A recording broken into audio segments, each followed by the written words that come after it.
This episode of the Nerd Corporation podcast may contain spoilers and explicit language. Listener discretion is advised. Hey, this is Rob Weedoff. I play John Marston in Red Dead Redemption, and you are listening to the Nerd Corporation podcast. Welcome to the Nerd Corporation.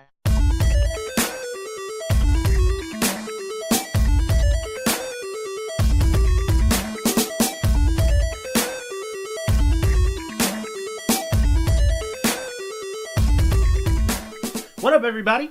It's Thursday. You know what that means. Sinkhole de Mayo. No, that was Sunday. As of today. I done graduated. Yay! Congrats, Derek. Yay! Fuck you, Derek. I know. Eat a fucking dick, I Derek. knows things now.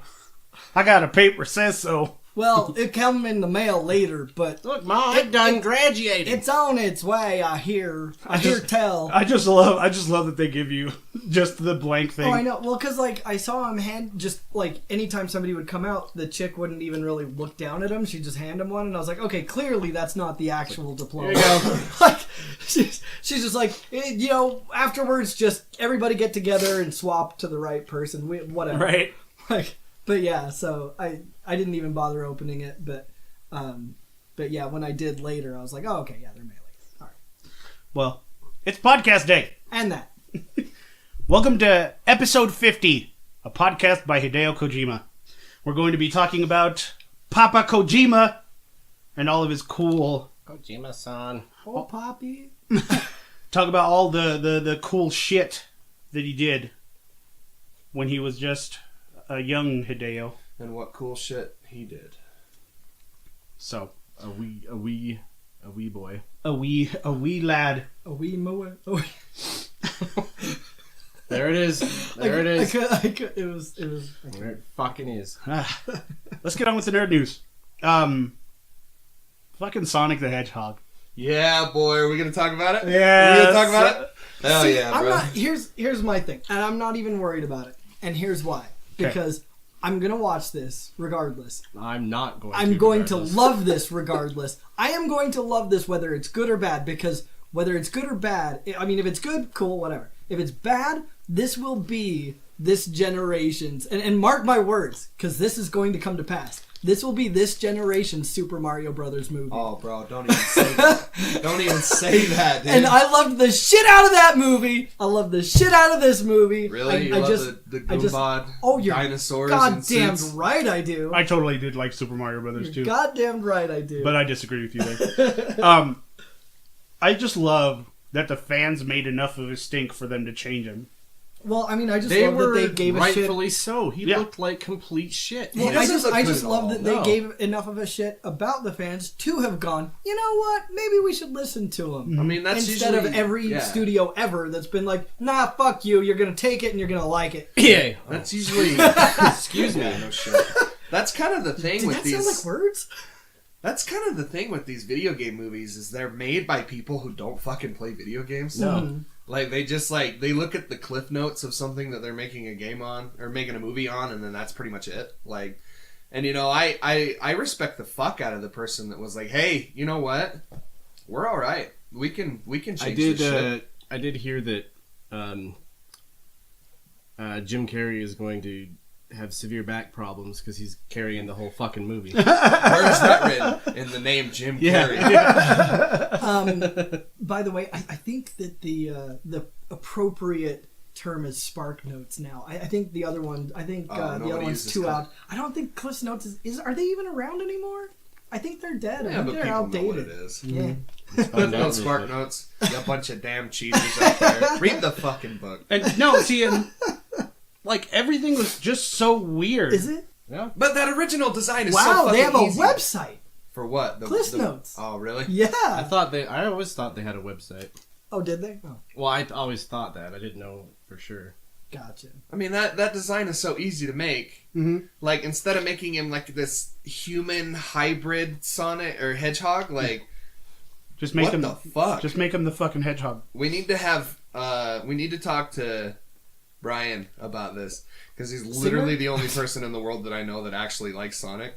So, I love Sonic. do you really? Mm-hmm. I think Sonic never should have jumped off the Genesis. No. Like, ever. Like, Dumb. the 3D games, like, everything past Sonic the Hedgehog 3 is pretty much like... I will vouch, though, that... The one on GameCube was legit, bro. The adventure one? Yeah. I will vouch that Got places to go, gotta follow my rainbow. Fuck that game, Wow. Fuck you. All right. Well, that was a thing. We just got treated to a live performance. bro. You're welcome. I was going to say, the one on... What was it? It was the one on Sega Dreamcast. That one was awesome. Oh, that's just the normal adventure, right? That's the I first think adventure so. game. Yeah, no, that game... What about the one on the This is Okama great. Game Sphere? What was that one? Come on, Gamesphere! Oh, come on, Gamesphere. No, I give major props to the director coming out and saying, you know what, we'll change it. However, I hope that means that you're going to delay the movie. Yeah. Like, Because don't we just, don't- like, we- quick change it. And not only that, like, that means you're going to do a shit job. If you're, like, his thing, hashtag gotta fix fast, that's cute, but come on. You know, put some effort into it and don't kill your people over this. Yeah. Like, there are people that have to design that shit and Yeah, put it in for the real. movie and everything, so. Delay the movie. Be the good guy. Yeah. Or just don't make it at all. That works, I too. mean, I don't know, man. Did you see all the reviews for Detective Pikachu? No. The movie is looking really good, apparently. Nice. IGN gave it an 8. I've heard nothing but good things about it. I'm so excited. Oh, I'm fucking... I mean, Does it come out this weekend or next weekend? I'm not next gonna weekend. lie, the fur kind of creeps me out. Like, Have you seen, like, the rest of the Pokemon in there? Like, Mr. Mime is nightmare material. oh yeah, like they kind of creep me out, but I'm stoked about it. I am stoked about I'm it. so fucking about it. pumped. Dude, that once the one trailer that they released that I need a hero. That trailer was fucking rad. Dude, that song will never not remind me of Short Circuit? Short Circuit. Like, Johnny that- Five alive! that- I must be the only one that just does not have a desire to see it. Like, Oh, I was like, Pokemon? what, Short No. Circuit? You don't want to watch Pokemon? not really. I mean, the way I see it, One of us. it was a game that came out that nobody played, that they're making a movie based off of it that nobody really asked for. Like I Didn't never even think about the game. I thought it I've was never just a Pokemon talked to movie. somebody who was like, "Oh, you know what game was badass? Detective Pikachu." Like, I watched like playthroughs of that game, and Pikachu sounds like Danny DeVito in that game. Kind of bummed it's not Danny DeVito in the movie. We got to solve the mystery of the dead Apom. Like, excuse me? Hell yeah. I I don't know. thought that was I wonder, I thought it was a series too, though. No, it's Well, it's I wonder a if game they're on just 3DS. kind of doing one of their, less important games as a movie just to gauge the waters or test the waters. That and could- gauge that the could be it. response. It's I think it's probably the Guardians of the Galaxy experience. Like, nobody really knows what the Guardians of the Galaxy was. You know, there were few people that knew. I didn't know who the fuck the Guardians of the Galaxy were until the movie came out, and I did. I don't give a shit. So you humble bitch. I fucking knew what it was. I thought it was cool before everyone thought it was cool. No, the only reason I knew about Guardians of the Galaxy is because they played a part in the Secret Invasion. Oh, And I was gotcha. like, man, this is badass. I knew about Rocket Raccoon only from Marvel vs. Capcom 3 Yeah. because he was one of the Like, who characters. the fuck is this guy? in it. Yeah. So, I mean, maybe that's what the whole Detective Pikachu thing is going to be. At least that's what I'm hoping. And if it's looking Like, good, out of those two, I mean, like with Sonic, I do not want to see that movie, but with the Detective Pikachu, it's like I'm not gonna be like going like, opening night to get tickets, but I'll probably end up seeing it like at some point. Yeah. But I mean, that's where I'm at too. I think that it looks like a nice nostalgic trip. Because, like, Yeah. you see how the main character, the African-American kid, I don't know his name or his actor name or anything, but he's like an older guy, and he comes home and he goes into his old room and it's like covered with all of this like old Pokemon stuff. Like, he used to be really into Pokemon, and then he's coming home and he's like, oh, I'm not really into this anymore. But and then I think it like the I mean, whole plot's this about movie's him, going to be like 90% fan service. yeah, absolutely. Which is cool. That kid, that's the kid from The Get Down. Did you guys ever watch The Get Down? nope. Hip hop in the 80s? I heard about it. Yeah, he's the main character from there, and he did a good job there. So I'm really excited to see him. I Like, just have a working hard movies. time hating anything Pokemon. Yeah, me too. Hey, it was on the last episode. Was that when I mentioned the Lethal Weapon 5 thing? Mm-hmm. Oh, okay. Because that's the only. I haven't saved anything since then. We lost one of the greats, Peter Mayhew. Yep. I don't want to talk about it. It's too sad. Rip. On top of that, like, what, 2 or 3 days before, Roger Moore? Mm-hmm. Yeah. Fuck, yeah. Well, no, dude. apparently he'd been dead since 2016. Yeah, Wait, what? Yeah, No, I don't What? think so. What? one of my buddies from the UK told me. And they're just barely reporting on it now? What the fuck? Yeah, he died May 23rd, 2017. So he died a year ago. Oh yeah, no, that's right. It is 2019, isn't it? Yeah. Nope. He died 2 Hey, years ago. welcome back. I know. I was Yeah, like, why the hey, hell did that just barely pop up then? I don't know, dude. Yeah, it was weird. Because I'm a goddamn fool. when there's when there's nothing else to report, recycle stories. I don't really have any nerd news, but I did Platinum Sekiro, I saw that. which was amazingly satisfying. And then I have further slight amounts of further impressions of Days Gone. Go ahead and tell us. That game gets way better Yeah, once you get into it. I agree. Well, that game's been good the whole time I've been playing it, but Well, Maybe Opinions. you just kind of. I was thrown probably. for a loop when I was playing that game because I don't know if you guys have gotten to this part here, but it's where you finally get Boozer off his feet. no. Oh well, and go to that other. and when you're riding with him, like you don't have your gas sensor on because it's just like it's a story drive. yeah, so you don't have to worry about anything. But they start playing this like somber acoustic song while you're driving, Yeah. and my whole thought is, I'm taking this dude out into the woods and I'm gonna of mice and men his ass. Like he's dead. And then like you set him down at this camp and you're like, okay, I'm gonna go get you your medicine. And I was like, Yeah, that was a weird tonal moment. yeah, They obviously they tried to do a Red Dead. Yeah. Like that was their whole That's what it intent. But I seems was like. like, but yeah. Then I'm at that 5 hours point, in. it opens up a whole new camp, like whole new missions. Like it And just, that the camp game is just really blossoms. good. Yeah. Oh like yeah. the Iron Mike, he's really good. Yeah. Tyson. Yes.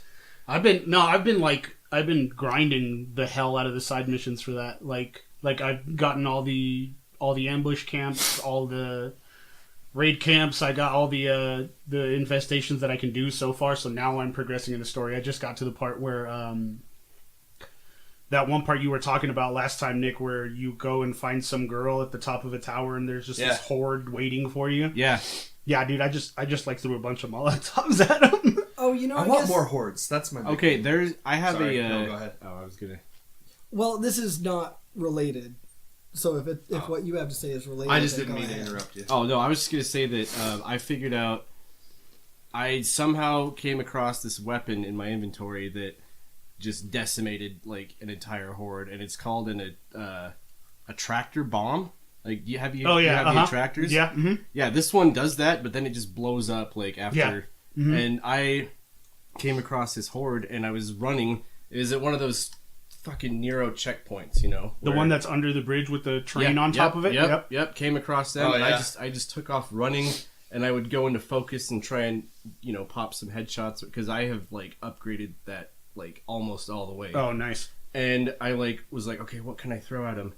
And I was gonna throw a distractor at him and just throw like a Molotov in there, but I saw this distractor bomb and I was like, what, dude? So I threw it, and they all just clamored around it. It blew up like. It was crazy because you didn't see anything flying up. It just blew up, and then there's just a fucking pile of zombies. That's And then badass. 2 of them came at me, and I took them out, and I ran in, and I just reaped all the ears. I was like, bounties. You should have tried throwing an ogre dick. I bet that would have fucked shit Well, up. I haven't come across any ogres yet. So for those of you listening, pretty go far in watch between. the last D&D session. We fought a penis. We fought a penis. Like a man dick. like a mandate? Y'all should play A man Persona 5. dingo. If you enjoyed that, you should play Persona 5. I need And to. then pause. Funny because- story, I actually am. Oh, yeah. But I'm still stuck on that boss though. Oh, good lord.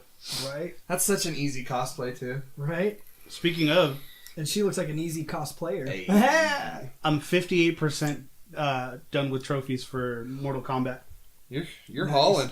hauling. So I did want to mention this. I don't know when exactly it got updated, so I don't know how new this news is. But for those of you into Evil Dead, Bruce Campbell, etc., the third season of Ash vs. the Evil Dead is now on Netflix. No shit. Yep. Hell yeah. Yeah, because there were only 2 seasons on there for fucking ever, and it was killing me. But Going back, one last tidbit. I want to do a full episode review of Days Gone. no. So as soon as I'm done with it, I'll let you borrow it. Okay. And then after that, we can go from there. Hell yeah, I'm with I it. want to do because I think that game actually deserves. Mm-hmm. I've come around, not 180, but I've definitely come around on that game for Nice. sure. I've just been.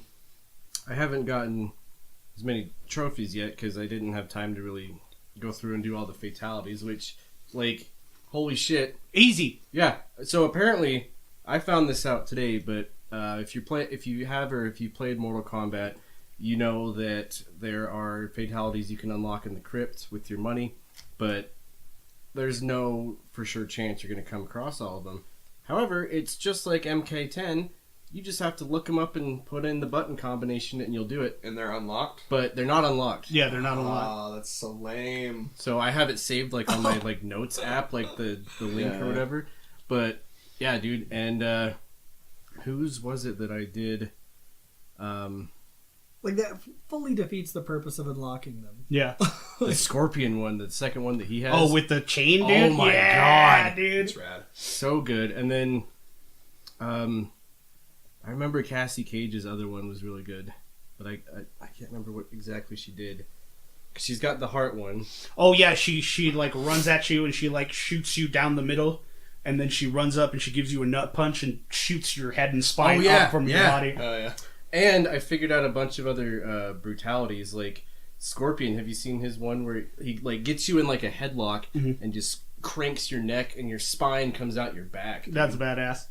And then he's got his classic, it's called Crispy, where it's his very first fatality where it just burns you. Yeah. Krispy Kreme just comes out of nowhere. And 2012. Because your boyfriend's a bitch. He ain't shit. He can suck on my dick. Krispy Kreme, the goat. Krispy Kreme. 2012.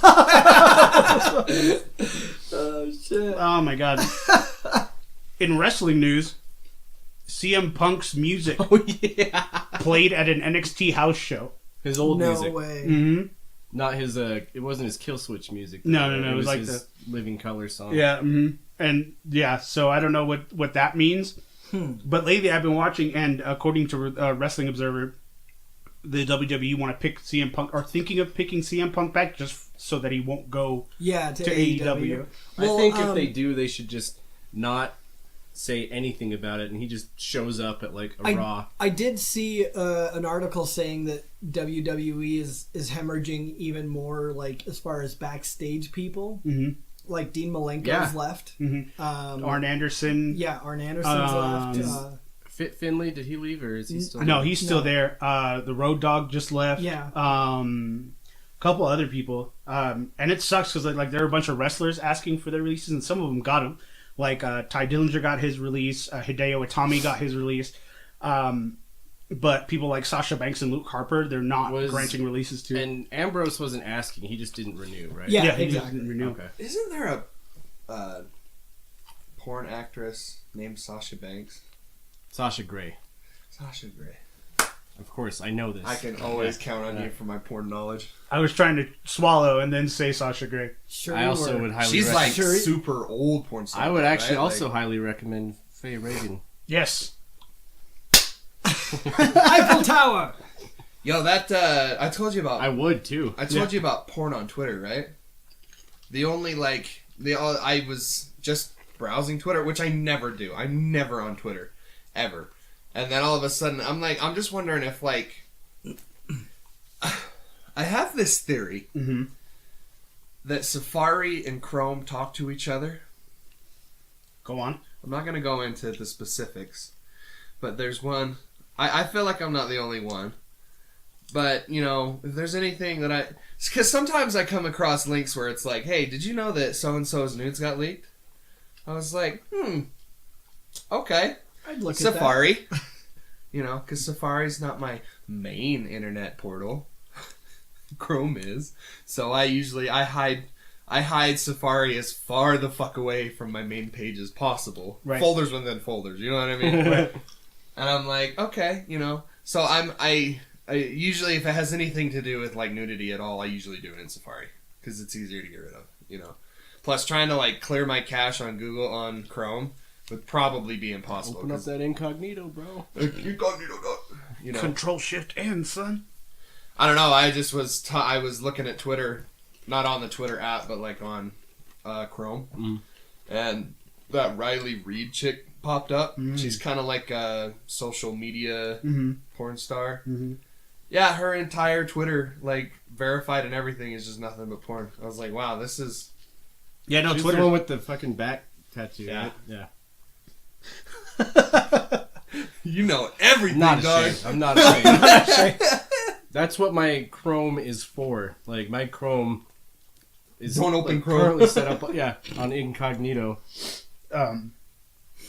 So yeah, so that's crazy, and I think they poached Goldberg from AEW, and I think they might. WWE did? Yeah, Did you read that, though, that there's a thing where it's set to, it's expected that Goldberg will take it from Kofi, and then him and... I don't know, because they said that it would open up room for, like, him and Brock Lesnar to revisit something. God, he But is so old already. I don't know. But the only way I would want that to happen is if he takes the title from Kofi and then he's undefeated again. Like, and Yeah. just again and again. Like, I would love to see that again. fuck that whole part-time championship. Yeah. Fucking, I would hate that at all. I would hate that. I mean, in all. even if they didn't let Lesnar win it off of him, that would still be the absolute worst, most painful thing to watch. I would be so bored to fucking But- tears. They they're were both talking so about big and slow. they were Yeah. they were talking about the that whole thing happening at the next what is it, the next Saudi Arabia event. In the most progressive city of Jeddah. Look how progressive it is. You can't see anyone's faces. But yeah, so. Is that it? Y'all got nothing else? What? Oh, no. Uh-uh. No. Okay. All right, so on to the subject of the hour. Hideo Kojima is a Japanese video game designer, writer, director, and producer. Regarded as an auteur of video games, during his childhood and adolescence, he developed a strong passion for action-adventure cinema and literature. He was hired by Konami in 1986, for which he designed and wrote Metal Gear in 1987 for the MSX2. A game that laid the foundations for stealth games and the Metal Gear series. His best known and most appreciated works. The title that consecrated him as one of the most acclaimed video game designers is Metal Gear Solid in 1998 for the Sony PlayStation. He's also known for producing the Zone of the Enders series, which nobody fucking played. I played it. Did you? I fucking loved it. Did you play the remaster? I didn't get around to that, no, but I remember getting that game on PS2 and just playing the shit out of it. So it was a PS2 title. So Yeah. he had already made Metal Gear before him. Why the fuck would he do that? I don't know. That's weird. He's also known for producing the Zone of the Ender series, as well as writing and designing Snatcher from 1998 and 88. Police. What did I say? 98. Yeah. As well as writing and designing Snatcher from 1988 and Police Knots in 1994. Graphic adventures regarded for their cinematic. Yo, it's a cinematic. I got some cinematatics right here. Hey, Tony. Hey, Tony. Cinematic. He's also known for producing the Zone of the Ender series, as well as writing and designing Snatcher in 1988 and Police Knots in 1994. Graphic adventure games regarded for their cinematic presentation. In 2005, Kojima founded Kojima Productions, a software house controlled by Konami, and by 2011 he rose as vice president of Konami Digital Entertainment. I wish we So- didn't have to keep saying Konami. Please in tell this. me. shit, right? Please tell me that Police Knots is literally police astronauts. I don't know anything about it, but I've heard it's actually really good. Oh, really? Yeah, I've heard Okay. it's really good. All right. Kojima, doesn't need a fucking introduction. That's the thing here. Yeah. Is, you've probably come, at least if you haven't come in contact with his actual work, you've definitely played something that was inspired by his work.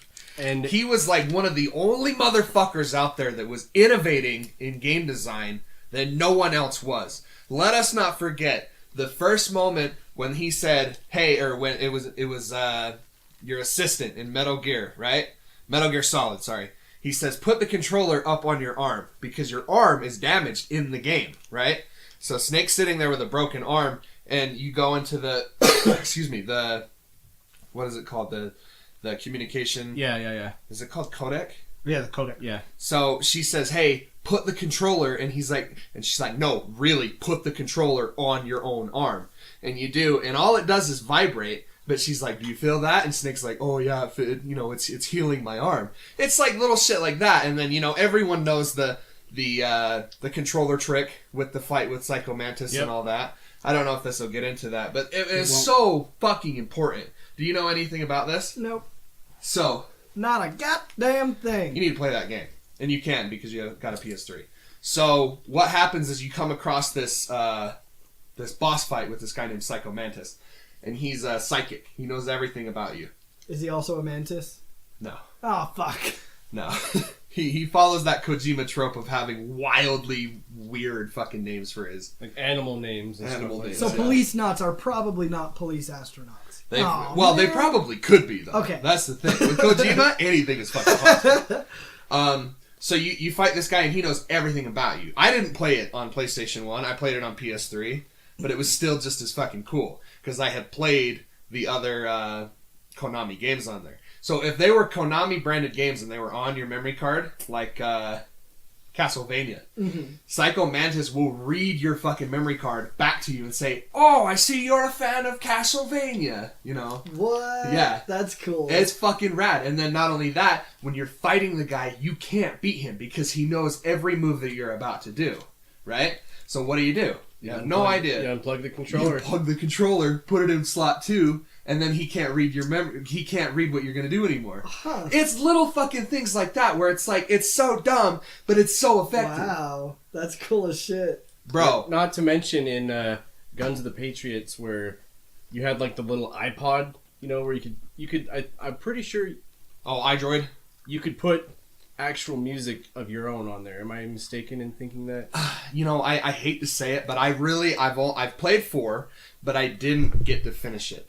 So I played 1, fucking, because the game's only like an hour to 2 long if you know what you're doing. But I've played the holy hell out of number 1. I only played 2 once, and I've only played 3 once.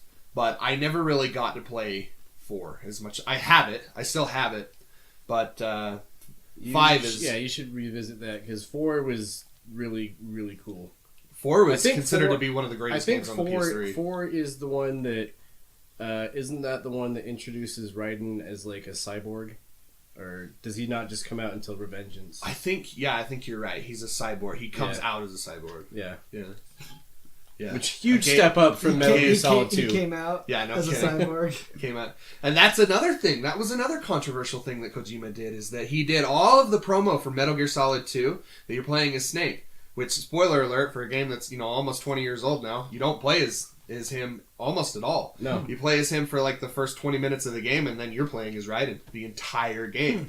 And people were pissed. They were pissed. And Kojima just laughed and laughed. And then, obviously, Metal Gear Solid 3 needs no introduction. That game is revolutionary. I don't much care for it, but that's because I played it in 2019.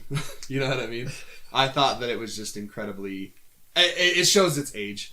Whereas Metal Gear 1 and 2... 3 was one of my favorites of all time. It has the greatest opening song.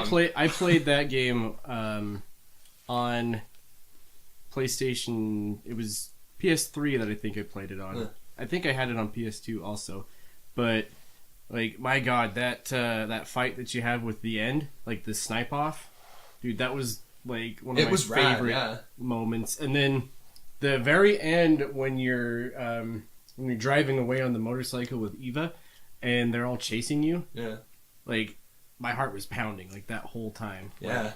I think my favorite boss fight, I can't remember his name, but he's the guy that's like a lizard. He's got like the lizard tongue. Shit. And he's like jumping between tree to tree. You know what I'm talking about? That little Jumping area? on nimbly bimbly It's not from tree Vamp, to is it? tree. It's not, no, Vamp's in 2. Yeah, that's right. Shit, no, I know exactly I can't what remember you're talking because about. they all have like cool names like The Yeah. End, The Pain, stuff like that. And then there's hang on, let me find out real quick because Kojima's just a rad motherfucker. Like, he just knows what the hell he's doing. And he's got this, like, he's so obsessed with movies. Like, he loves cinematography. So he's doing all kinds of crazy shit, putting, like, he's really, like, one of the only dudes in the world that puts so much love and care into his video games, like, you know, in terms of, like, crazy cinematic moments. You know what I mean? Yeah. Metal Gear is 100%, like, just a ripoff of James Bond. Just way The Fear. fucking... The Fear, yeah. There's the boss, which the end of 3, like one of the most tear-jerking moments like of all time. Like that's one of the games that I mention when I say I've only like cried during like 3 video games ever. That part, The Last of Us, and Gears 3 when Dom sacrifices himself. But there's the That shit's boss, the fucking sorrow, rad, the fury, the end, the fear, and the pain. Right on. Yeah, I love The Fear. Right. And if you didn't have a huge, gigantic boner for Eva, then there's something fucking you're wrong weird. with you. You're weird. Okay. In 2015, Kojima Productions split from Konami, becoming an independent software company. Kojima announced a collaboration with Sony Interactive Entertainment for a new action game, Death Stranding, which is currently, and always will be, in development for PlayStation 4. From 2017 to 2018. That's the game. It's just going to be a bunch of trailers and then All together. yeah. Yeah, and then that's it. You win. Roll credits. Yeah. From 2017 to 2018, he also edited a column for the Rolling Stone dedicated to cinema, video games, and analysis of the differences and similarities between the two mediums. You know, one big thing, I want to have just like a brief moment of speculation about Days Gone. When do you think it's coming out? Days Gone? Or not Days Gone. I was That's Death Stranding, sorry. We have it. Like, Yeah. it's I out. was like, you mean the game you're playing right now? Yeah. Death Stranding? Next gen title. Oh, that's guaranteed. That's gotta be. I think that's where it's going to launch. It's next gen. I don't think we're going to see it You on the think it's a PS5. launch title? Mm-hmm. Fuck, bro. That's one hell of a way to sell a PS5. I don't see Death Stranding coming out for the PS4. So I did a quick Google search of police knots. Oh, They're astronauts with police training. So you weren't too far off. it's not But as cool as it- police astronauts. Like the picture, like I don't know. It makes me want to play it just because it has like that anime. Pretty sure look they're to on it. PC. Oh, yeah. Yeah, this picture's on PC. I'll have to. It was on Sega Saturn. Holy shit! Whoa. Hell yeah. Wow. Hell yeah. I don't know. Death Stranding, dude, that would be one hell of a way to sell that game is with the launch of the PS5. Dude. See, I'm thinking that, or I'm also thinking that Elder Scrolls 6 will be a launch title too. 2020. I would think it would be more that Starbound game, right? Because they said that Well, and is Last of Us 2 for sure coming out before? yeah, it's coming out this September. Is it? Okay. Speculation. that's And- speculation. Oh, yeah. And signs were pointing to it because what was it? PlayStation like put out a list of like upcoming titles or whatever, and The Last of Us 2 was on there. So, but I heard that a conflicting report where they were talking about how this financial year is going to be a little lower for them in terms of software because they were only planning on releasing what's the other games? Days Gone and Dreams. So I don't know. In terms of doing the whole fiscal year thing, the fiscal year is the end of March next year, right? Is that what that is? Yeah. Sure. Why not? It's not until like next year though. So I worry that I think the Last of Us Part 2 is going to be PS4 swan song, just how the original was. I agree. I don't see like how it couldn't be released in September because we discussed this like on another episode. Like that's Last of Us month. Like that's when the outbreak happened in the game. was in September, so it'd be perfect. Yeah, here's hoping, man. Yeah. I really, really want to. I watched that trailer. Yeah, because I don't want to wait. I don't want to wait for my trap and keep it to be over. I don't want to wait for my lunch to get colder.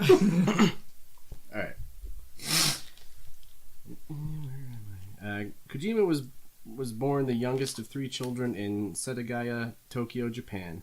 The family moved to Osaka where... I gotta zoom in a little bit. The family moved to Osaka when he was about 4 years old. The family watched movies every night, and he wasn't allowed to go to bed until the film had finished. Which, that's That great. is so That's like the exact opposite. Yeah. No wonder Polar he's opposite. so into movies. Yeah. When he was young, the Kojima family moved to a small city called Shirasaki.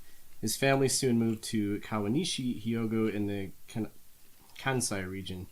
He was 13 years old when his father died, and Kojima has commented that early on in his life, he had to deal with that death.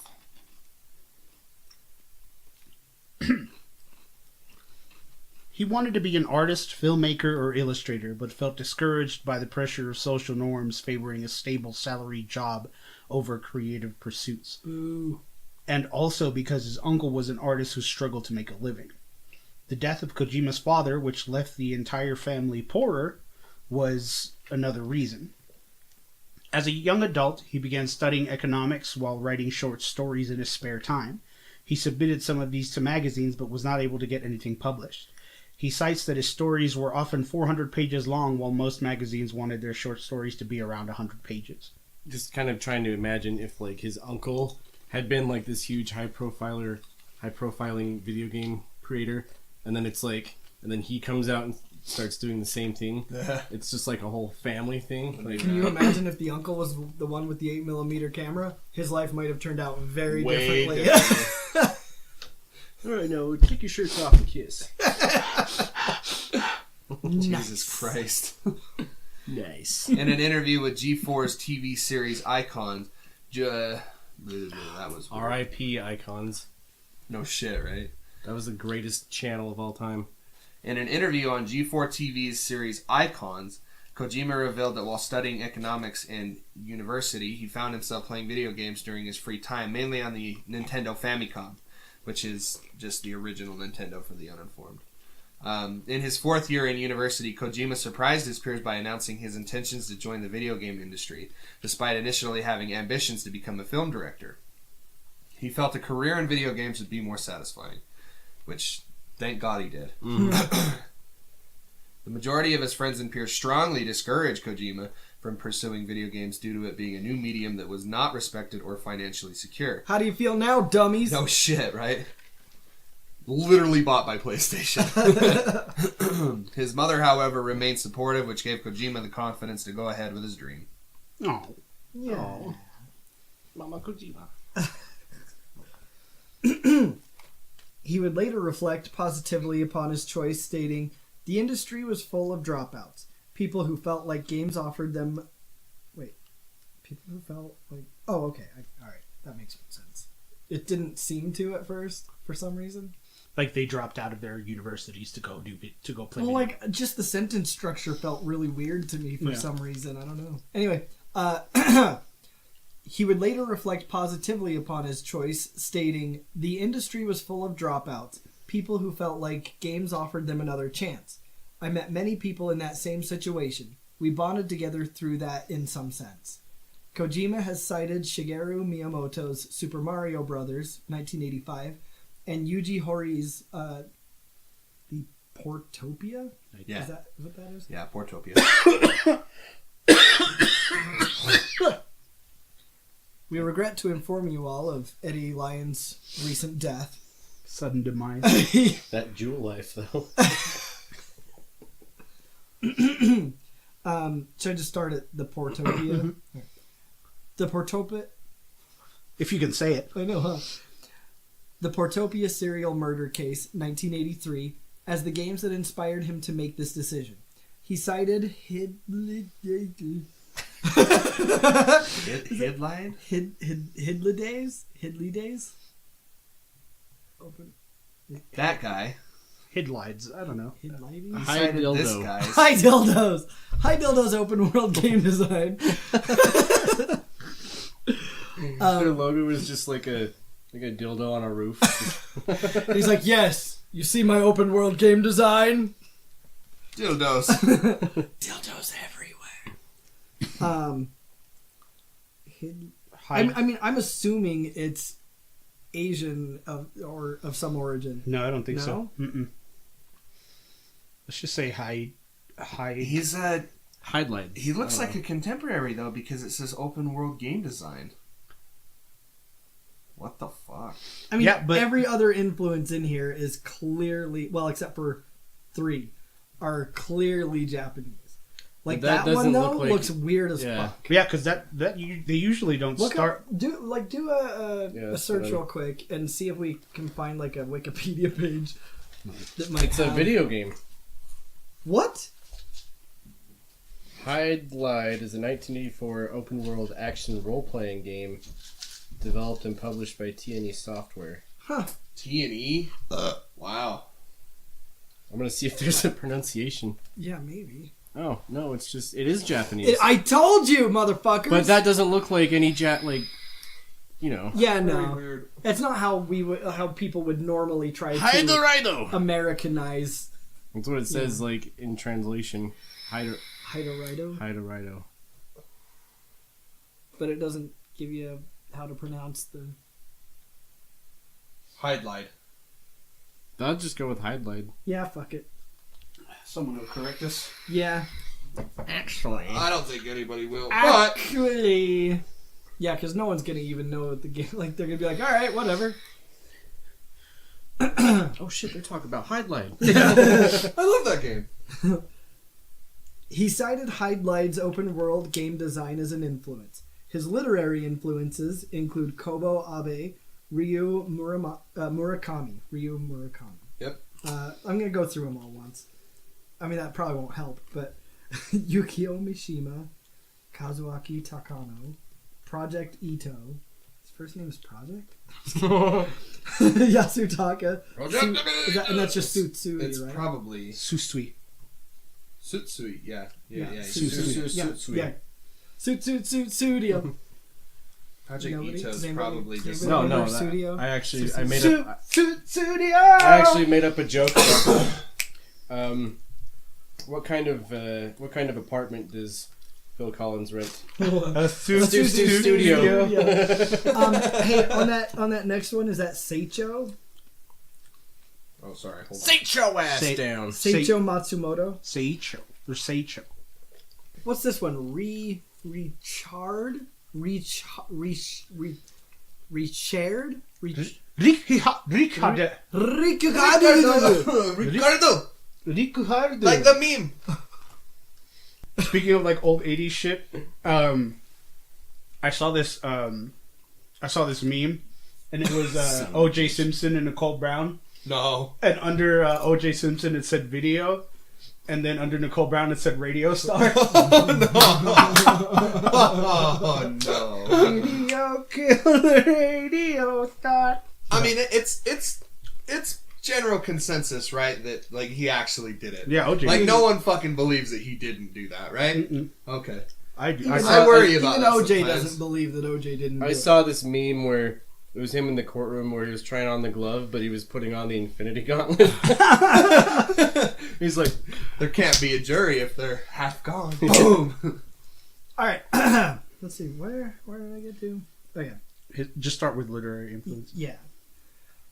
His literary influences include Kobo Abe, Ryu Murakami, Yukio Mishima, Kazuaki Takano, Project Ito, Yasutaka Tsutsui, Seicho Matsumoto, Richard Levinson, William Link, and Paul Auster. And a fucking boy, Derek, with that your was Japanese. quite the jump Yeah. from Asian to white. I know. Seicho it's a little- Miyamoto, Paul Levinson. It's a bit jarring. It's just because it's like this litany of Asian names and then the whitest white bread names ever.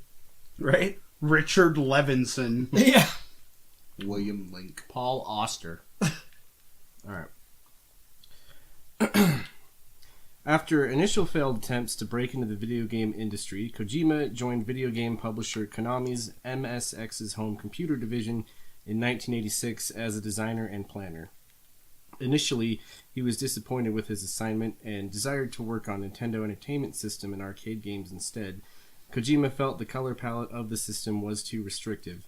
The first game he worked on was Penguin Adventure, the sequel to Antarctic Adventure, as an assistant director.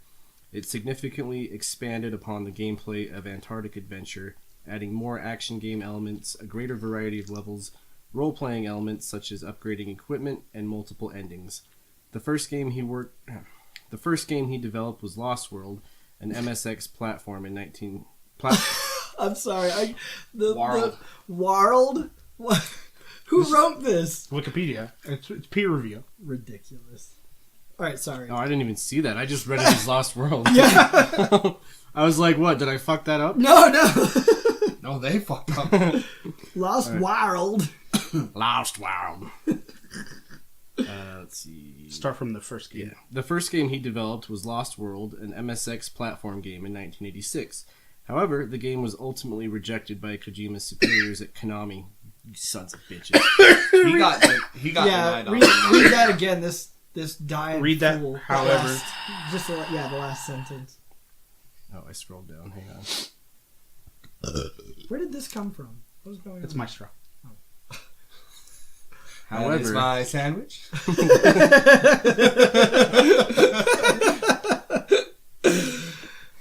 However, the game was ultimately rejected by Kojima's superiors at Konami. This guy fucking fought to get where he is now. Oh, yeah. That's the moral of his story, is that he got denied a lot. Ooh, and here we are about to get into the success. Yeah. Kojima was asked to take over a project, Metal Gear, from a senior associate. Metal Gear. Metal Gear? You're Metal pretty Gear. good. No! Snake!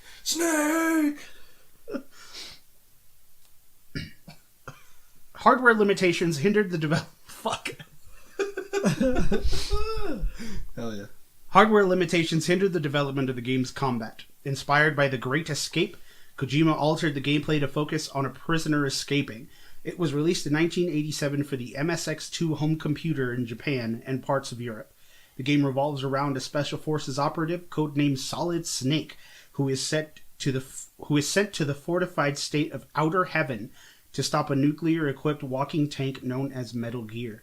By the way, Solid Snake sounds like a boner. nickname for a poop. No, it sounds like a boner for me. I had one of those today, actually. Man, I just laid the biggest Solid Snake. I had You to don't Talk even shit know. about Solid Snake. You don't even know. I had a liquid snake, not.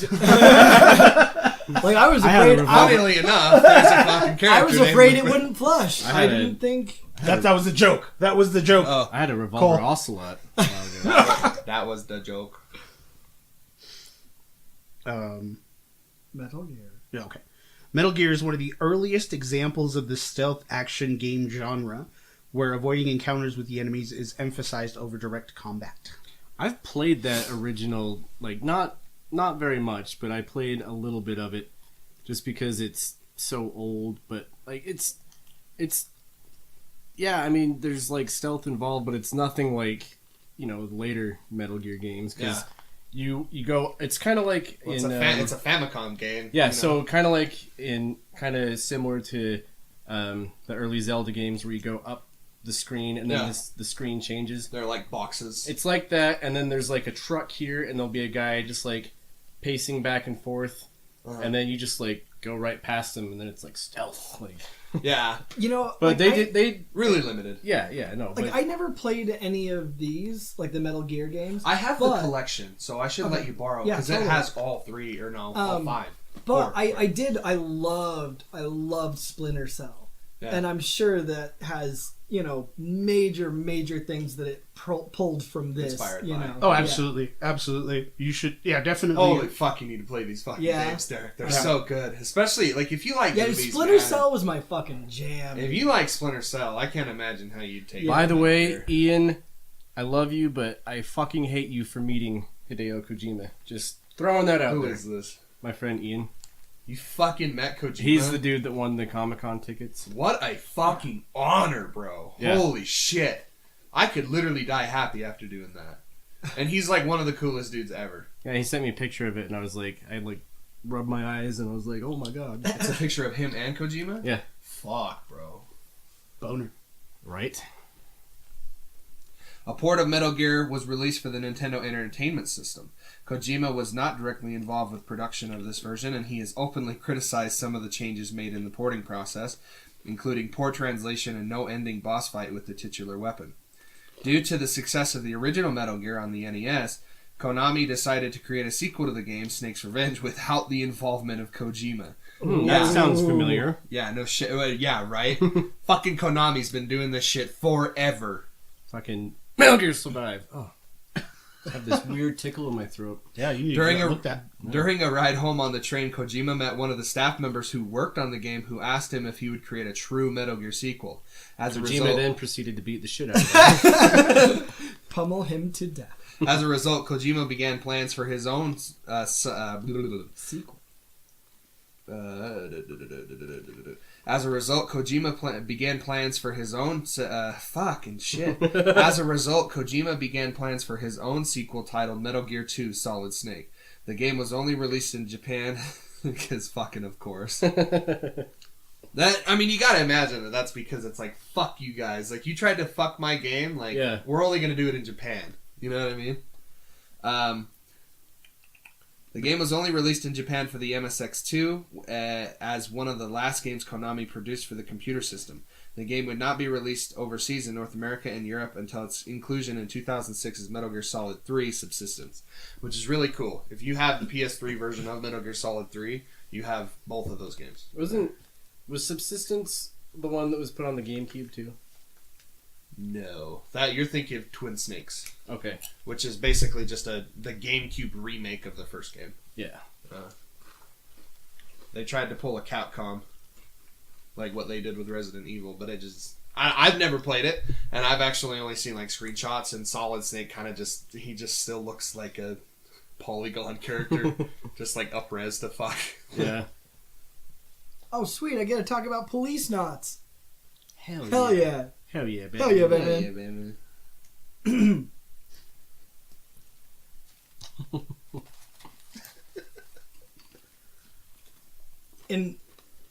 Go ahead.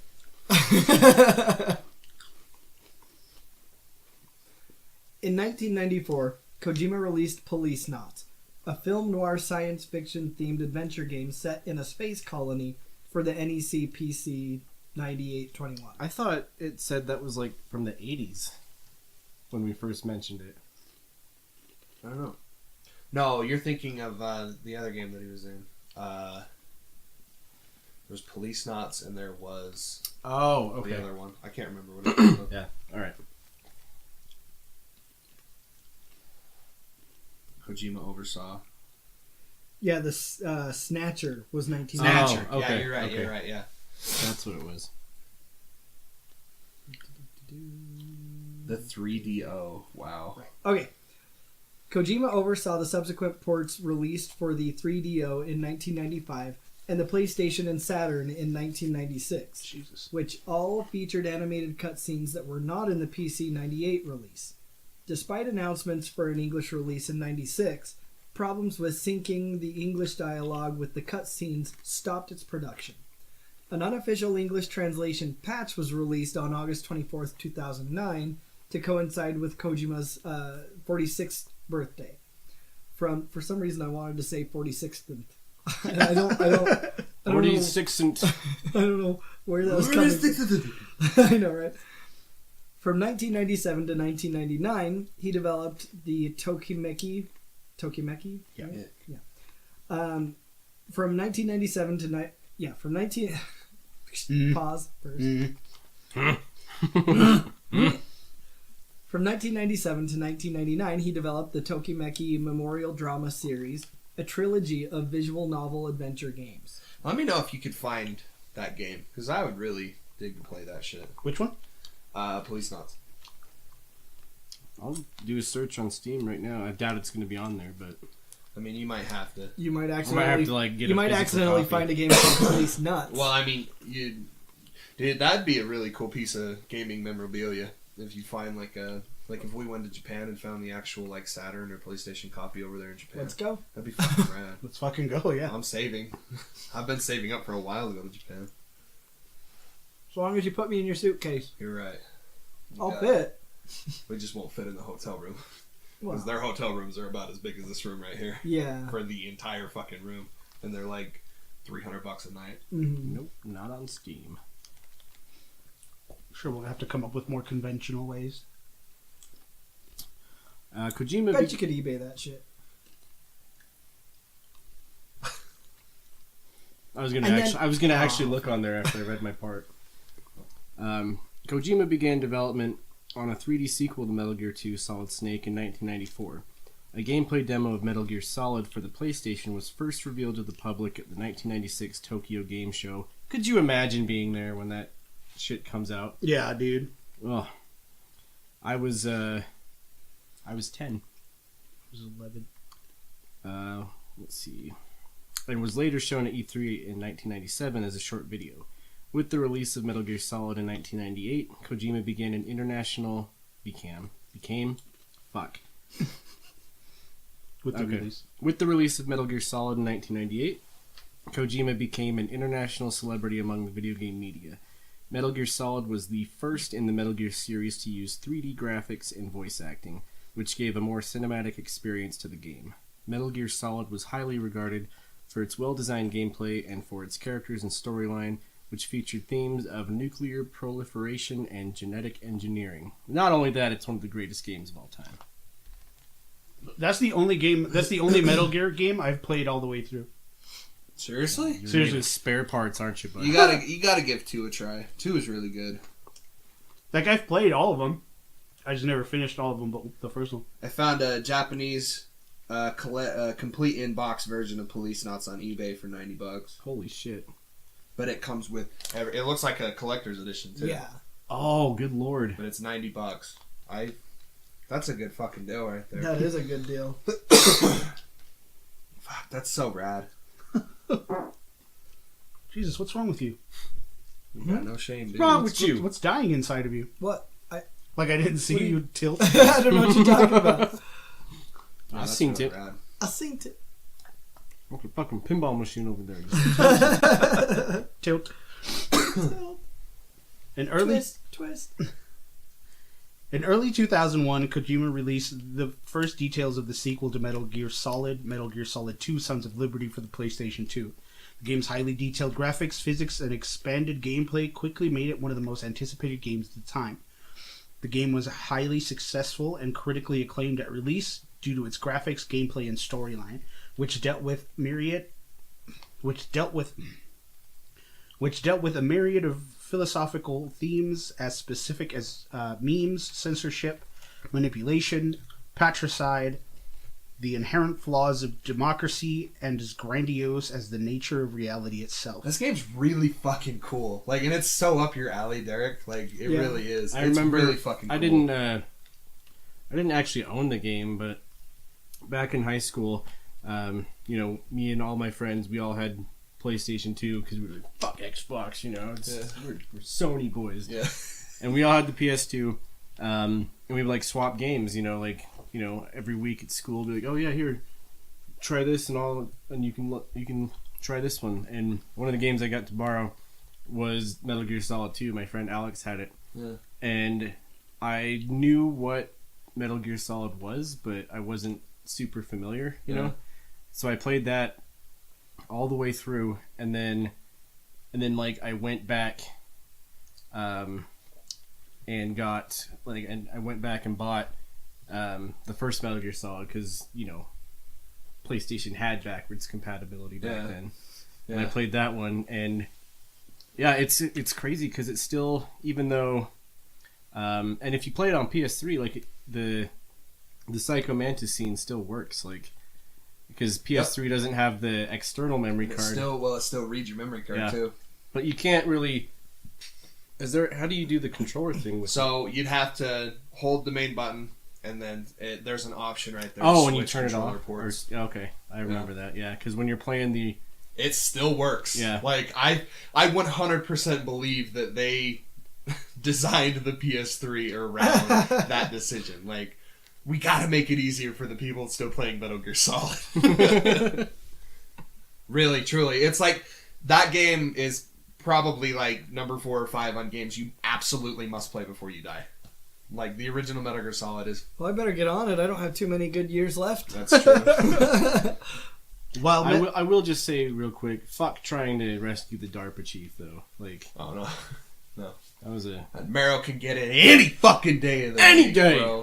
but All only if she, polygons. but only if she wants to, because we at the Nerd Corporation are Pro Pro consent. consent. You Oh. son of a bitch. Even though she's a fictional character. Especially Well, she in Metal Gear Solid fictionally- 4. She Boy! has to fictionally consent. Which, if it's me, she always will. While Metal Gear Solid 2 appealed to gamers with the discussion of these, the bewildering maze of dialogue and plot revelation in the final hours of the game was a disappointment for many gamers who expected the Hollywood-style resolution of its forerunner. Where are we? He's just finishing his. Oh, I was like, hang on a second. Yeah, no, he never. Yeah, I never got to never finish. got to Okay, yeah, finish. sorry. Something you need to Can know I finish? about... Can I finish? Can I finish?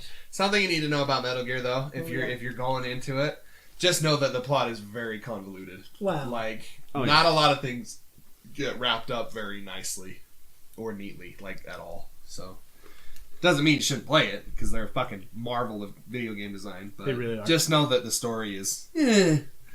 A lot of them are really good. Like, the first story is really good. The second story is when it starts to go a little haywire. And then the third one story is phenomenal. Really, really good. But it's when you start getting into, like, Big Boss and all this shit where it's like, this shit don't make no fucking sense. Big Boss. Hey, Big Boss. Hey, Boss! Before the release of Metal Gear Solid 2, Kojima... He relocated to the south. Old Kojimmy.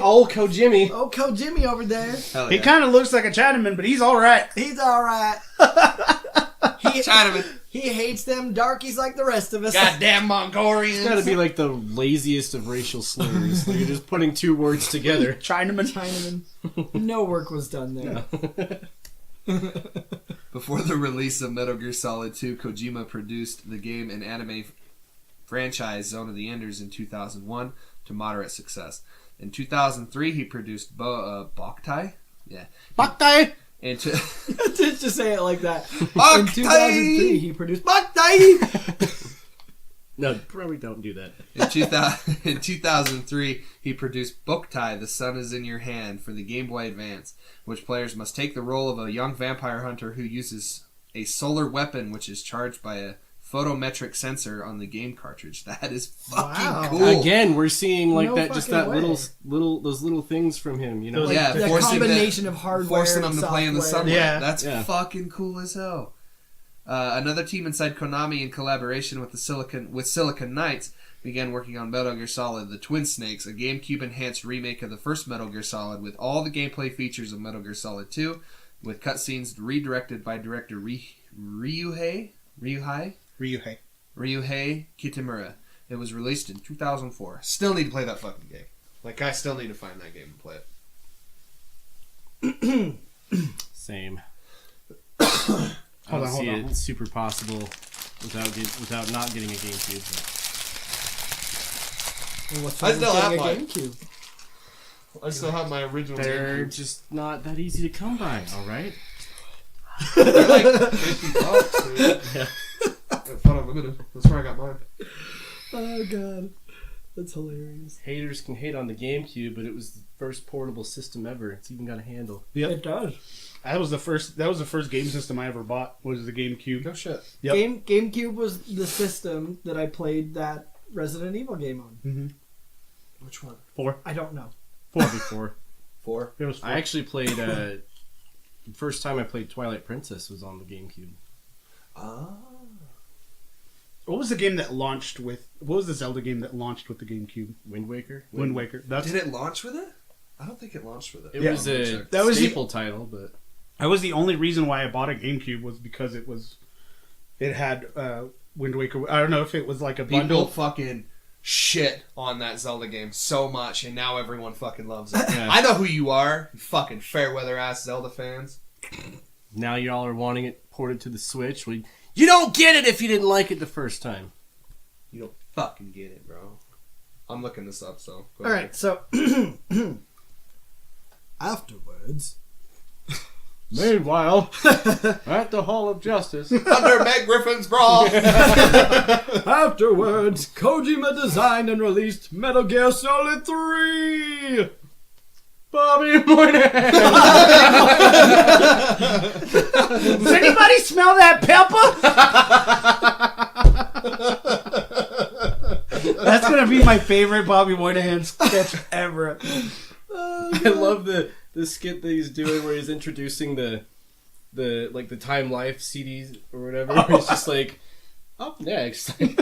Nintendo GameCube launched with All-Star Baseball 2002, Batman Vengeance, Crazy Taxi, Dave Mirra's Freestyle BMX 2, I have that game on PS2 Disney's still. Tarzan Untamed, Luigi's Mansion, which was probably the one title that everyone wanted, Yeah. Madden NFL 2002, NHL I thought you Hits said mad at NFL. 2002, Star Wars Rogue Squadron 2, which is probably another one, Super Monkey Ball, Tony Hawk's Pro Skater 3, and Wave Race Blue Storm. Okay, so it must have been just like a bundle. Coming soon. You could be mixed Mad up at with NFL. you could be See, mixed that's up with more of a Twilight Princess today because that was a title. launch title for the Wii, but it also came to the GameCube. No, I specifically remember because I tried to get it with the Zelda bundle, Never going to get it. and I didn't get it. I just ended up buying a straight up GameCube with no games on it. And I remember my mom bitching me out. She's like, "So you saved all that money just so you didn't even get the game that you wanted?" Like she was mad at me for it, and she doesn't even play fucking video games. I just want you to be happy. Yeah, Is she taking off her chancla? Like, yeah. Happy Cinco de Mayo, guys. Love you, Mom. Afterwards, Kojima designed and released Metal Gear Solid 3. Snake Eater. Oh, yeah, that's a colon, not a period. Okay, hold on. Actually, anyway, though, because Pink elephants.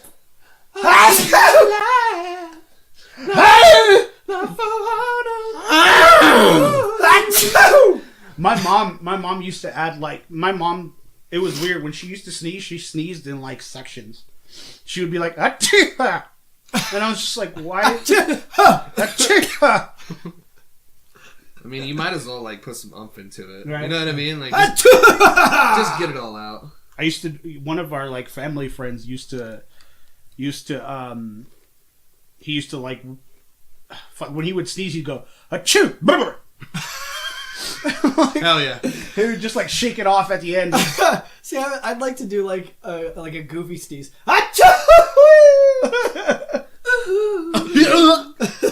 Achoo! I did it. Guilty. yeah, I know you fucking did it, but Afterwards, we'll get through this. Afterwards, Kojima designed and released Metal Gear Solid 3 Snake Eater for PlayStation 2. Unlike the previous games in the series, which took place in the near future and focused on indoor locations, this game is set in the Soviet jungle during the height of the Cold War in 1964 and features wilderness survival, camouflage, and James Bond-styled espionage. The North American version was released on November 17, 2004, with the Japanese counterpart following on December 16, 2004. The European version was released on March 4th. March? Mort. I don't know what that is. Bort. Come along now, Bort.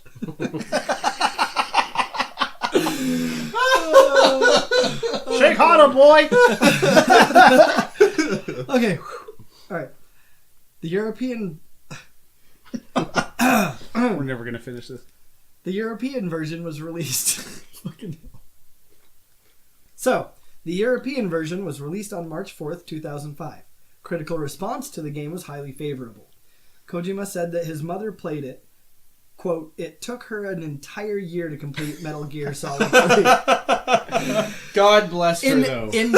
In fabulous mother fashion. Okay, so she would get her friends to help her. It's beautiful. When she defeated the end, a character the player... When she defeated the end, a character the player faces off during the game, she called me up and said, "It is finished." What a Just like bad This bitch! is how I imagine. It is finished. And then just hangs up. Yeah. God bless her soul. No hello. Dude, No goodbye. Metal Gear Solid 3 has some of the coolest fucking moments. in movie That is history. probably my favorite Metal Gear of all time. It has tons of standout moments that I'm not gonna spoil here, but like the one that stuck out the most for me is the one when you're climbing up that I was just gonna gigantic say, fucking ladder, and the song starts and playing. it just so it's no reason why this ladder is as Not big a as it is. spoiler at all. But like you start climbing up this ladder in this bunker, and then you just going, and then all of a sudden, it's, I give my love, my for you. And like, I need a hero. I fucking love it, bro. Oh, it was so fucking. It's so. They play like almost the entire fucking song. Yeah, and you're still Wow. just going up this ladder. That's all you're doing is pressing up. Like that's Wow. it. Yeah, it's so fucking weird, but it's so Kojima though. Like Fuck that's it, what's we'll fucking do it rad about live. It's Nick. Oh, I was just scrolling back up here. Get it together. Fucking tell me. I'll fucking do it again. I'll do it again. did it. Guilty. Murder. The demons told me to do it. Yep.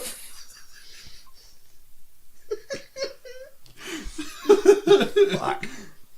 I know you fucking did it, Goofy. We need to get on some new shit because See, I forgot about that line like until I watched the video again like last week, and I was like, "Oh shit, dude, there's more." All who right, did that?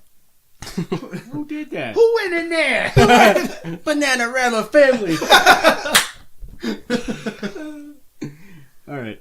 At that time, Kojima produced Bokhtai's sequel, Boktai 2, Solar Boy Django. Okay, Solar Boys, what in the fuck? Is Jamie Foxx in it? Because if not, I'm not going to do it. Django Unchained is actually the sequel. Yeah. Chomp this down. Soldier Boy Django. You! At that time, Kojima produced Bokhtai's sequel, Boktai 2 Solar Boy Django for the Game Boy Advance. Released in summer 2004, it makes more extensive use of the cartridge's sunlight sensor and allows players to combine various new solar weapons. Also released was Metal Gear Acid for the PlayStation Portable handheld. A turn-based game, it is less action-oriented than the other Metal Gear games and focuses more on strategy. It was released in Japan on December 16, 2004. Its sequel, Metal Gear Acid 2, appropriately named, was released on March 21st, 2006. Kojima wanted Solid Snake to appear in Nintendo Super Smash Bros. Melee, but Nintendo refused due to development cycle problems. Bitches. When Super Smash Bros. Brawl was in development, series director Masahiro Sakurai contacted Kojima to work and add Snake and content related to Metal Gear series, Sakurai-san. including a stage based on Shadow Moses Island, the main setting of Solid, into the game. Can we fucking talk about how cool that is? Yes! Solid fucking Snake in Super Smash Brothers. Holy fuck, what a time to be alive that was. Holy fuck. So fucking cool. It really was. God damn it. I have no opinion. It was so fucking cool because it's like, and he's the one character that uses a gun in his actual game that doesn't have a fucking gun in Smash. Yeah, it's true. It's fucking crazy. He's using all these explosives and shit, and he plays. I mean, it only speaks to Sakurai's like devotion to absolute perfect portrayal of the character. I was gonna say because if you think about it, in the games, like the main focus is stealth action. So like half the Not time you're not using even using weapons Yeah. unless you get like in between a rock like the and a hard place. chokehold move and the fucking I don't know what it's called, but he like lifts his leg all the way up and brings it down. Yeah, yeah. Fucking Like, dude, he's so cool. He's so much fun to CQC. play as. It's Exactly. It's a Judy chop. Do you remember I that just video? remember that being so fucking crazy. Released in June 2008, Kojima co-directed Metal Gear Solid 4 Guns of the Patriots with Shuyo Murata. Initially, Kojima was not going to direct it, but death threats made the team nervous, and he decided to work with him. Jesus Christ. Can you imagine Kojima that? or bust. Give me what I want! Kojima received a Lifetime Achievement Award at the MTV Game Awards in 2008 in Germany. In his speech, he said in English, "I have to say, even though I received this award, let me state that I will not retire. I will continue to create games as long as I live." Tear jerking. Fuck yeah. Fuck yeah. Thank you, Kojima. Before E3 2009, Kojima stated interest in working with a Western developer. This later turned out to be a collaboration between him and Spanish developer Mercury Steam to work on Castlevania Lords of the Shadow. Oh, God. That was a great game. You like that game? Oh, yeah. I have it on Steam still. I really liked it. Did you not like it? It was a good game. It just wasn't a good Castlevania game. It was more in the, like, kind of like Devil May Cry fashion. It was a product of its time, definitely. Kojima was at E3 2010 to show off his team's latest project, Metal Gear Rising: Revengeance. He was also seen in Nintendo's 3DS interview video, where he stated that he was interested in making a Metal Gear Solid game for the 3DS and wondered what it would be like in 3D. This game ended up being a remake of Metal Gear Solid 3, titled Metal Gear Solid Snake Eater 3D, which is fucking weird. I mean, like, wouldn't you call that Metal Gear Solid 3D Snake Eater? Yeah. I don't know. That's just weird. In late 2011, Metal Gear Solid Rising was renamed Metal Gear Solid Rising: Revengeance, with Platinum Games being involved in developing it alongside Kojima Productions. Great game. Definitely not Metal Gear, like, at all, but No. it's still a cool game. More of a hack and slash. Yeah. Which is, Platinum Games' bread and butter. Plus, it kind of was like a... it was kind of like a redemption for the writing that we got in Metal Gear Solid 2. Exactly. Writing in that game's a bitch. Nevertheless, Kojima is in the game's executive producer and showed interest in working in the game's demo. Kojima was satisfied with the final product and expressed the possibility of a sequel if Platinum were to develop it. Oh shit, I skipped you, Derek. Sorry. What? Yeah, where? It went from Cole straight to Nick. I see. Oh. I thought you meant like I was there and you just like No. did your paragraph. No, I totally skipped. On April 1st, 2011, Kojima was promoted to Executive Vice President and Corporate Officer in Konami Digital Entertainment. At E3 2011, he revealed his new innovative gaming technology labeled as transfaring? Yeah, transferring. Okay. Oh, Lord. What is it? Portmanteau? Yeah. Portmanteau. Portmanteau. A portmanteau of the verbs transferring and sharing. Oh, so transferring. I'm assuming. Okay. The technology enables gamers to transfer their gaming data from the PlayStation 3 to PlayStation Portable in a quick data transferring process and bring it on the go from home into the outside world.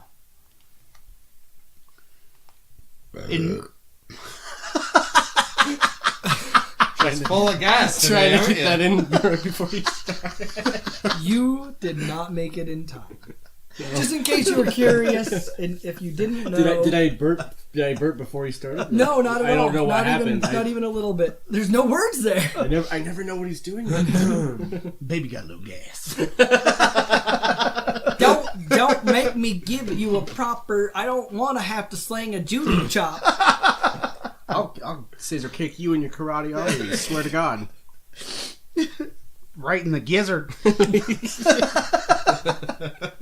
I'll get my proper angle of the dangle, and I'll Beer do can my stop. beer can stop and sling you a proper Judy chop.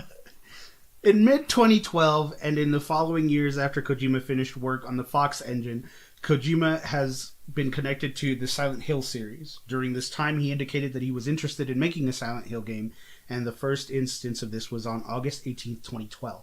He described his excitement regarding the potential use of the Fox engine on the 8th generation platforms via a tweet of an image of the DVD for the Silent Hill film. Later, he added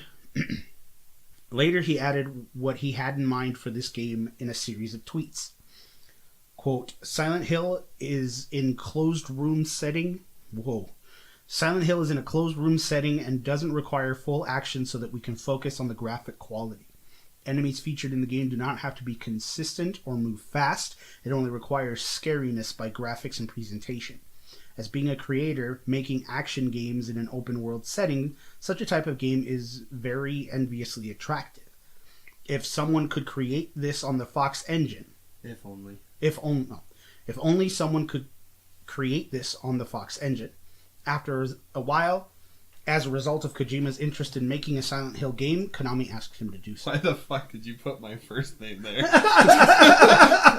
at Derek's neck, D-Rock. You got bored at work one day, didn't you? Yeah. Snickerdoodle. At the 2013 Game Developers Conference, Kojima unveiled Metal Gear Solid 5: The Phantom Pain, which was set to be his final Metal Gear work. Which is funny because every game after Metal Gear Solid 2 was considered to be his final work. Yeah. Like every single Metal Gear game that he made after that, he was like, "This is it. I'm not making Metal Gear no more." But he continued to fucking make Metal Gear. 3, 4. Yeah. Which was set to be his final... Yeah, okay. Noting that this time, unlike previous announcements that he had stopped working on the series, was very serious about leaving. In March 2015, reports began to surface that Kojima would part ways with longtime publisher Konami after the release of The Phantom Pain. Konami later stated that they were auditioning for new staff for future Metal Gear titles and removed Kojima's name from the series' marketing material. Despite reports that Kojima left the company in October 2015, a spokesman for Konami stated that he was, quote, taking a long time off from work, end quote. At the Game Awards 2015, Metal Gear Solid 5 won the award for Best Action Game and Best Score and Soundtrack, but Kojima did not attend the event, being reportedly barred from attending by Konami.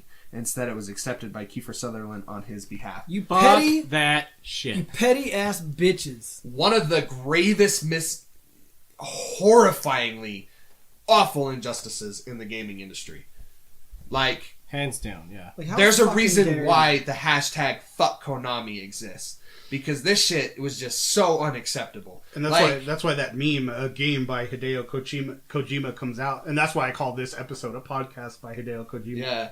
It was so like, that was such a fucking slap in the face because that was Kojima's one of his Judy entire... chop. It was a Judy chop. It was like one of his like fucking his little, you know, his BAM by Emerald. You know what I mean? Yeah. Like it was his signature thing was like That was- a game by Hideo Kojima. And I'm really fucking glad that I bought one of the original, like a launch title of Metal Gear Solid 5 because it still says a game by Hideo Kojima.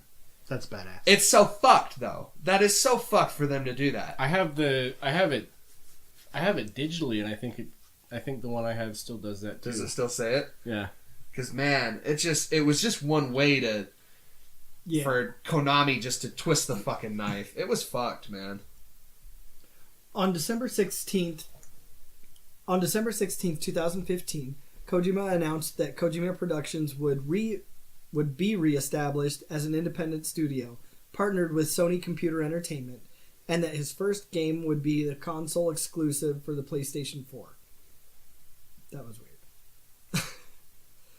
And should I just redo it? No, what? Oh, alright, never mind. We're not cutting shit, bro. At E3 2016 in Los Angeles, Kojima personally announced the game's title as Death Stranding in a trailer. The trailer showed actor and inspiration for the main character, Norman Reedus, whom Kojima had previously worked with in the cancelled Silent Hills. In 2016, Kojima launched his own YouTube channel where he and film critic Kenji Yano discuss their favorite films and matters pertaining to Kojima's studio. Starting in 2017, Kojima became a regular contributor to Rolling Stone, often discussing recent film releases and occasionally drawing comparisons to his own work. This guy's a motherfucking rock star, bro. Yeah, dude. Like, I hope to achieve any kind of fame that parallels Kojima's. And I feel like it doesn't really need to be said, but the canceled Silent Hills game is probably one of the absolute biggest disappointments ever. I swear to God, dude, that PT demo was fucking fire. Directed by Hideo Kojima, co-directed And by you fucking saw- Guillermo del Toro. You saw how much traction just that demo got. Like, people were trying to sell like PS4s online that still had the trailer because they took it down from the store Yeah. for like massive amounts of money. 100% because of Konami. Yeah. Like, I'm pretty damn sure that Konami strong-armed Sony into getting rid of that demo. Oh yeah, no, that's without a doubt. It's so sad, man. That game would have been something truly special. Definitely. Kojima has cited Yuji Horí's The Portopia serial murder case from 1983 and Shigeru Miyamoto's Super Mario Bros. From 1985 as the games that inspired him to enter the video game industry.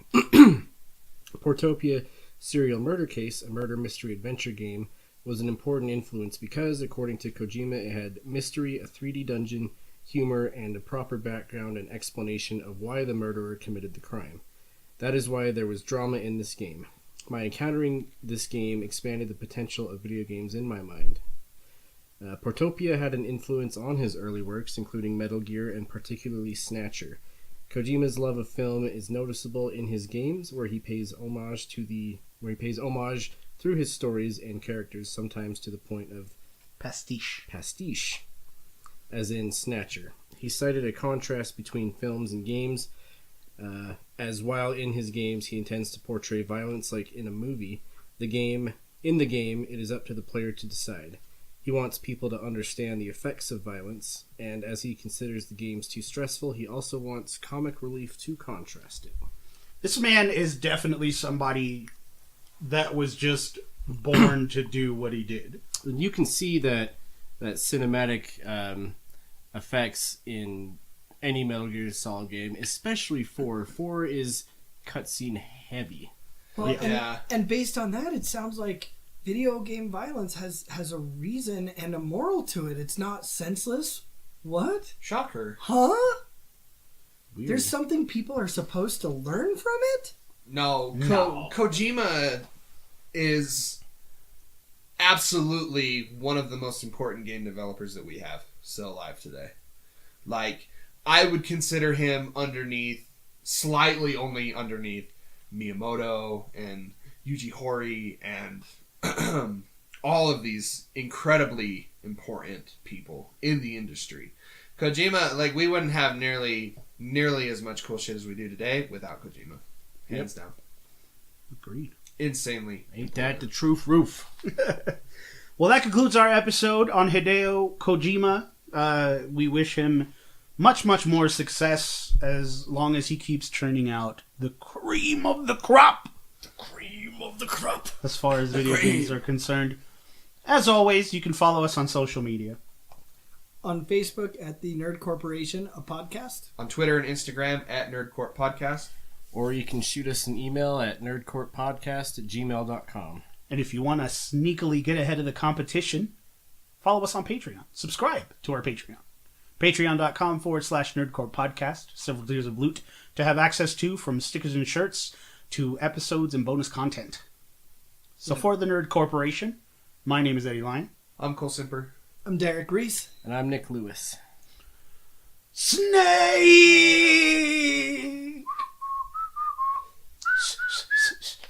Metal Gear? Metal Gear. Metal Gear.